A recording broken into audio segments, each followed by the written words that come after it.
Despite getting relatively little screen time, the Shiplot Andor borrows the Breon Dayvan from in Andor Season 1 has always fascinated me with its collection of starships ranging from famous to completely unidentified.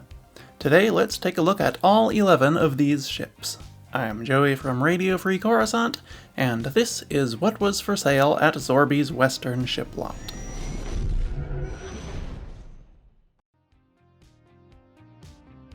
Starting on the right side, closest to the camera, we see a Hyroi Corporation D85 freighter. Next to nothing is known about this ship, but it appeared many times in the background of scenes throughout The Mandalorian, Andor, and others. The specific name of this vessel, and which ship was actually the D85, was a mystery for quite some time, but I believe it has been recently confirmed that the D85 is this one in the recent Mandalorian visual guide. The D85 was likely popular with freight captains, bounty hunters, and smugglers looking for a small, comfortable ship. Hyroi's other products are fairly luxurious compared to similar vessels, so it stands to reason the D85 would be as well.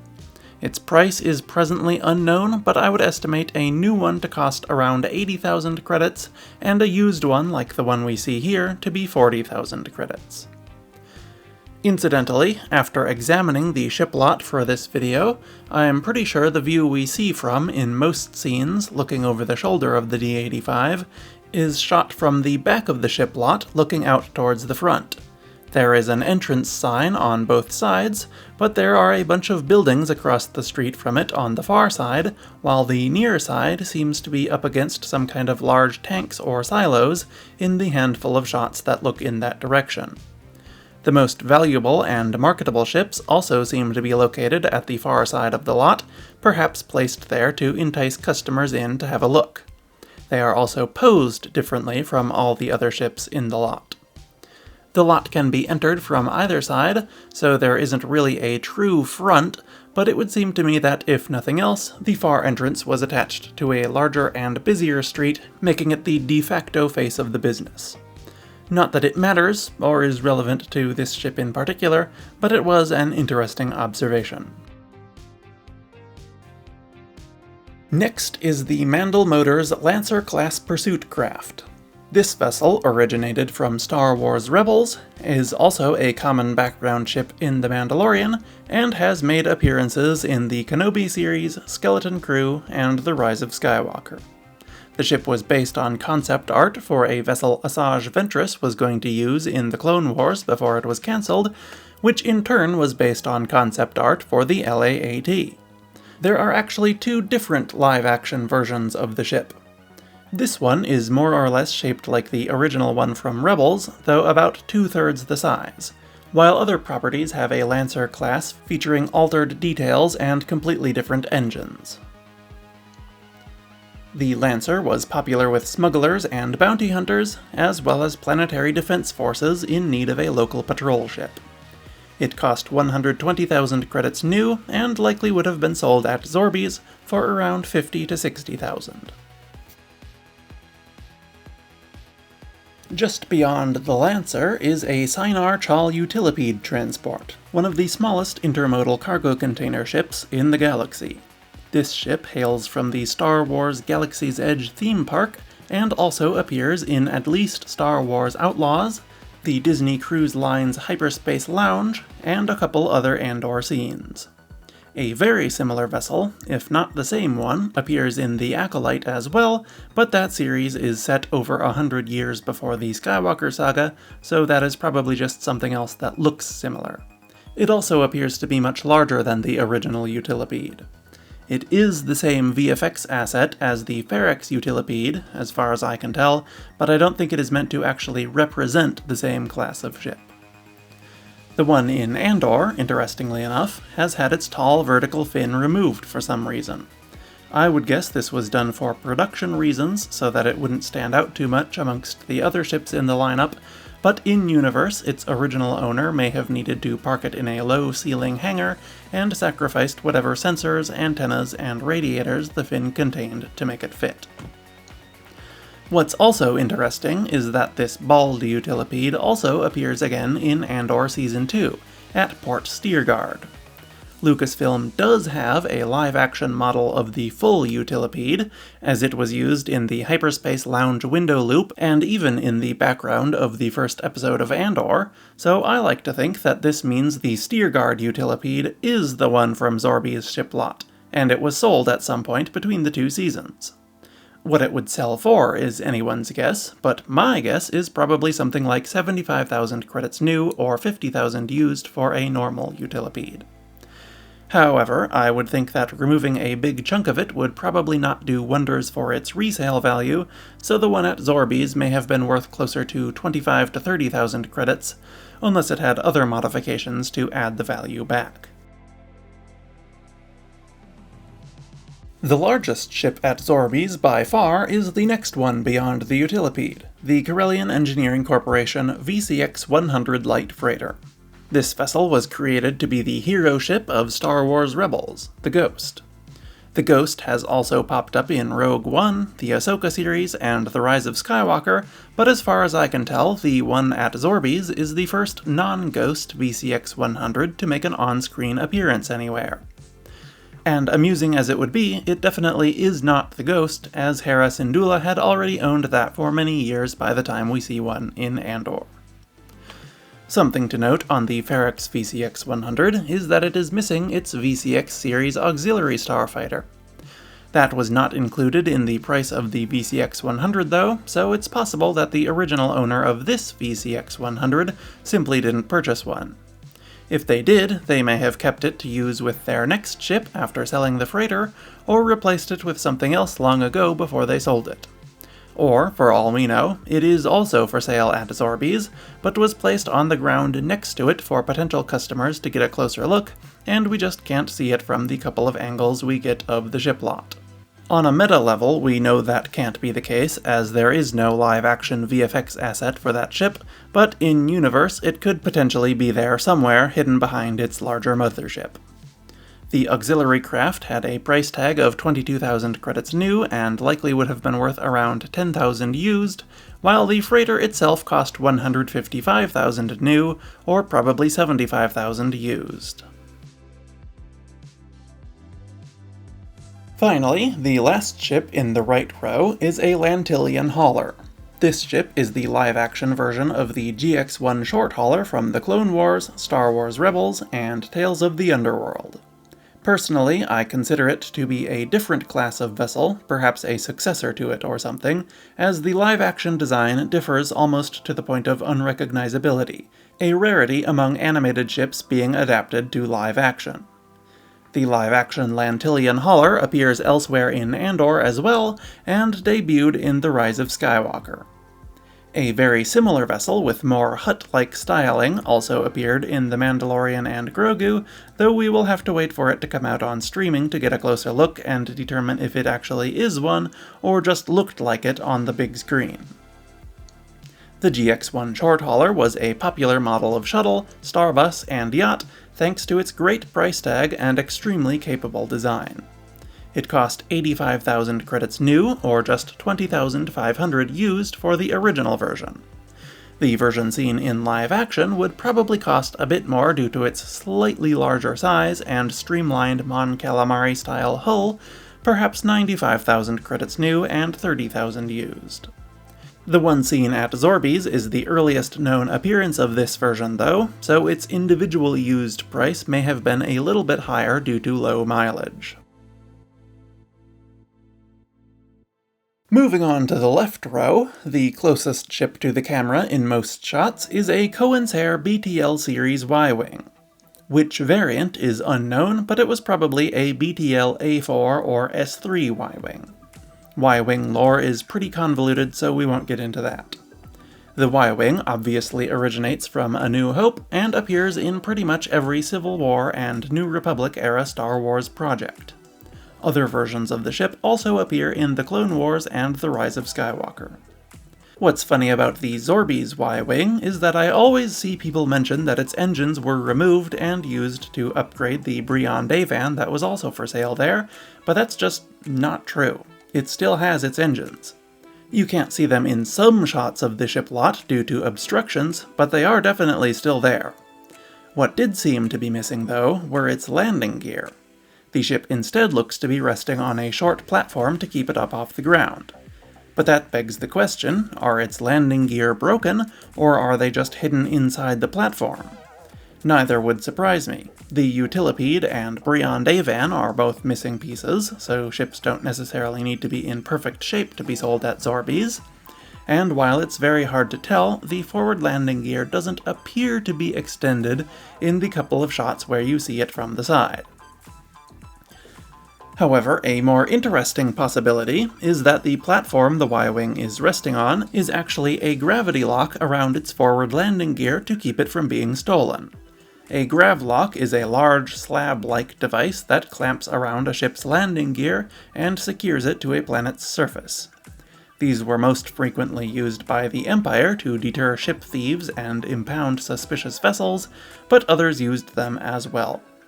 The managers of Zorby's may have decided to buy a gravlock when they acquired the Y-wing to make sure nobody would be able to steal it. As for why they didn't thief-proof all of them, like the Breon Dayvan that Andor liked to borrow, the Y-wing was probably just the most lucrative prize for potential thieves amongst Zorby's ships as a powerful fighter bomber, even if it wasn't the most expensive one there. More importantly, though, it would definitely have been the biggest liability of any of the ships there. A thief picking up a couple of proton torpedoes and stealing the Y-wing for a joyride would have probably cost Zorby's a lot of money in increased insurance premiums and lawsuits from those affected, which wouldn't really be the case for any of the less dangerous transports in the yard. The version of the Y-wing that I think this is the most likely to be, the BTL Y-4, cost 135,000 credits new or 65,000 used. Though if its landing gear were broken rather than locked down, it was probably being sold for parts and would have likely cost a lot less. Next to the Y-wing in the left row is one of my favorite ships in the galaxy, a WTK-85A interstellar transport. This ship was first seen in The Force Awakens and also appeared in The Rise of Skywalker and Star Wars Outlaws. These were popular with solitary pilots and were used for a wide variety of purposes thanks to their simple design. The one at Zorby's Western Shiplot is very subtly different from the more famous Bestoon Legacy from the sequel films. It has a different paint scheme, obviously, but its fins at the rear were capable of folding up to a vertical position, and it had two conical caps in the centers of its engine intakes as well. This was probably what a stock WTK looked like, and the other one was modified. The price of a WTK-85A is unknown, but I would guess it to be around 100,000 credits new or 55,000 used, thanks to its extremely large and powerful engines. The next ship in the line is the most significant to the story of Andor, a Koensayr Breon HOY-39 Dayvan. This small civilian transport is likely the oldest and cheapest vessel for sale at Zorby's, which is perhaps why Pegla was so unconcerned about letting Cassian borrow it until he caught him changing the ship's ID chip log. Very little is known about the Breon Dayvan, but it seems like a good, reliable, generic transport ship. It would have likely cost 50,000 credits or so new, but a used one would probably not exceed 20,000 credits, if even that much. Past the Dayvan, in the final three ships in the lot, we get a couple of interesting unknown designs. The first and more interesting of these is this unidentified 4-engined transport. It is a kitbash of 4 Y-wing engines and a drastically downscaled Gozanti cruiser hull. I doubt it is actually related to the Gozanti in-universe due to its relatively tiny size and use of Koensayr engines, but who knows. I'm not going to speculate further at the moment, because that's beyond the scope of this video, and I've already recorded my thoughts on it in my upcoming video on all the versions, variants, and kitbashes of the Gozanti cruiser. That video turned out to be very long and complicated, so I'm saving its release for a special occasion such as reaching 20,000 subscribers. If that topic interests you, make sure you are subscribed to bring the 20,000 goal just a little bit closer. It's not even too far away as it is.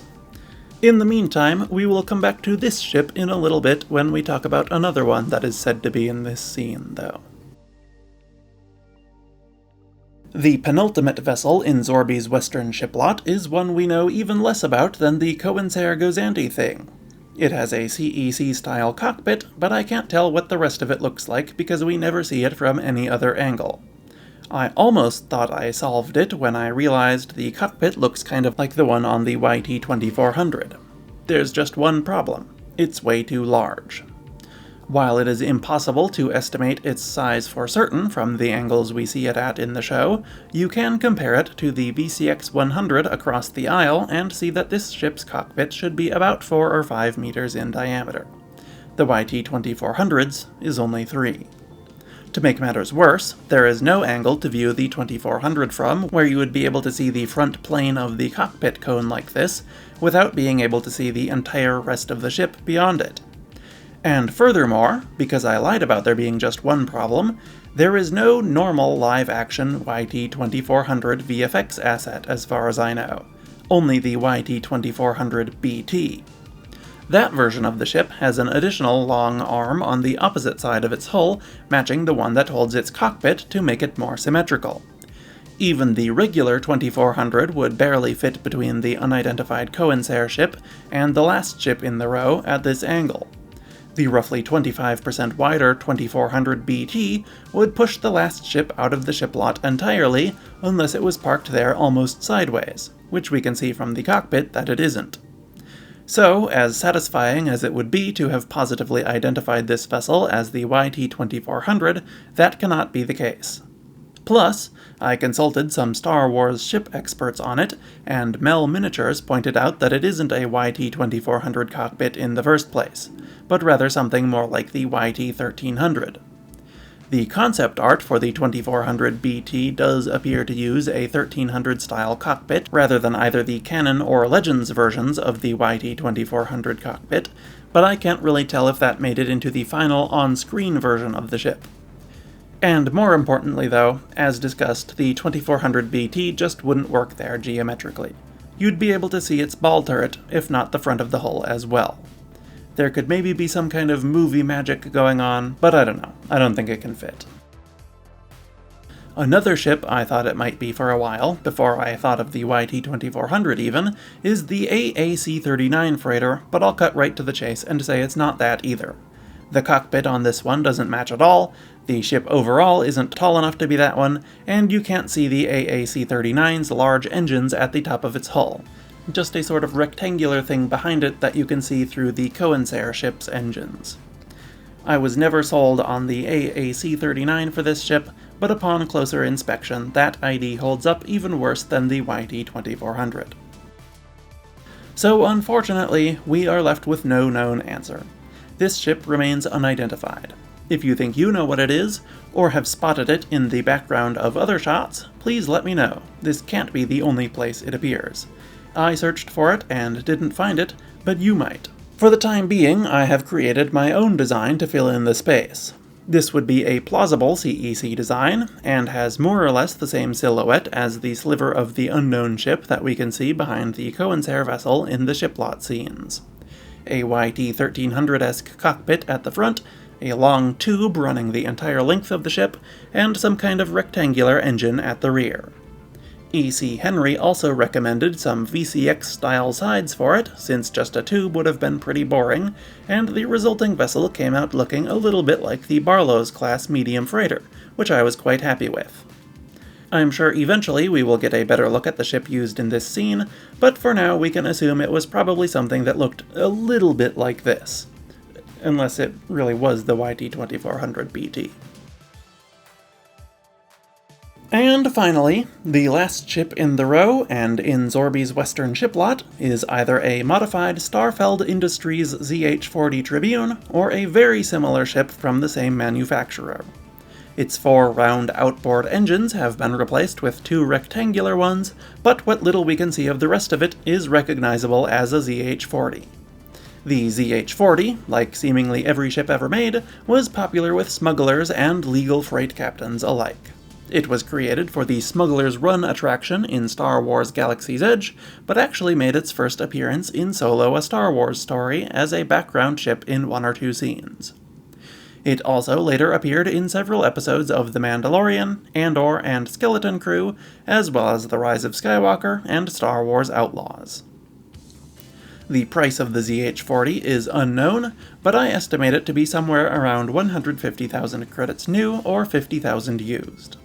The engine upgrade seen on the one at Zorby's would likely affect its resale value, though I'm not really sure how much or in what direction.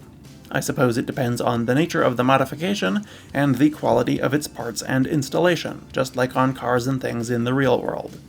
We'll be generous and say that this one increased its price by 5,000 credits for a total of 55,000.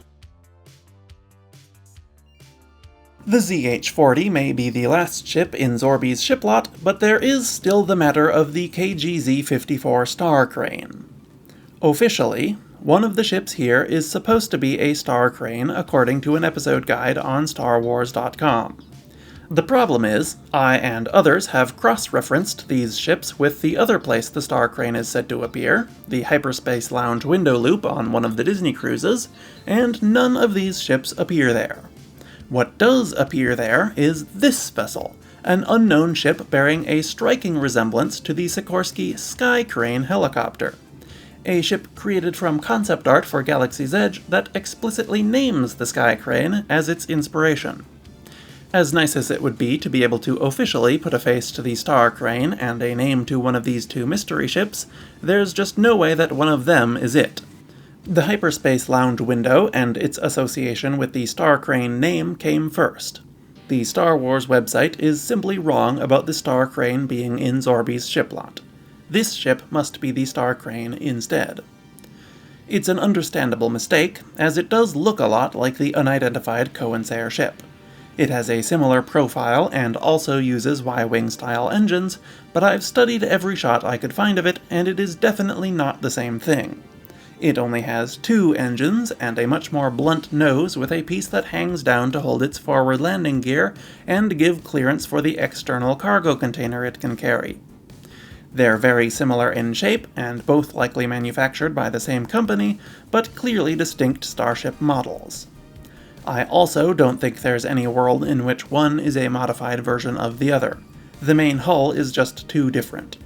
All we can usually see of the Star Crane is its silhouette, so the details on my model of it may not be accurate, but at least the shape should be correct, and it definitely does not match the ship seen at Zorby's. The KGZ-54 may not be present on Ferrix, but can be found at Port Steergard in Andor Season 2, the Pagodan Ice Fields in The Mandalorian Season 1, the Port of Lafite in The Mandalorian Season 2, and probably quite a few other places.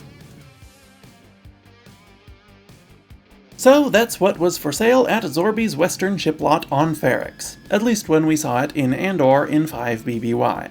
From most to least expensive, Zorby offered a 20,000 credit Breon Dayvan, a 30,000 credit Lantilian hauler, a 30,000 credit Utilipede, a 40,000 credit D85 freighter, a 55,000 credit Lancer-class pursuit craft, a 55,000 credit WTK-85A interstellar transport, a 55,000 credit ZH-40 Tribune, a 65,000 credit Y-wing, and a 75,000 credit VCX-100 light freighter.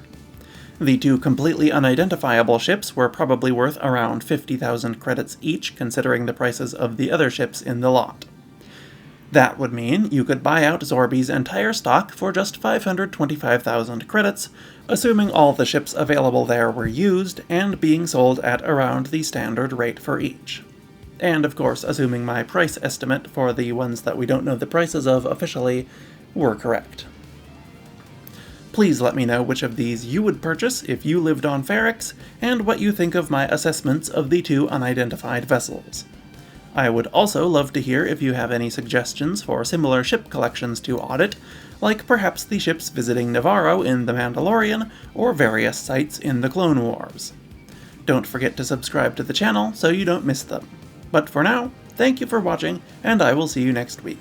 RFC, out.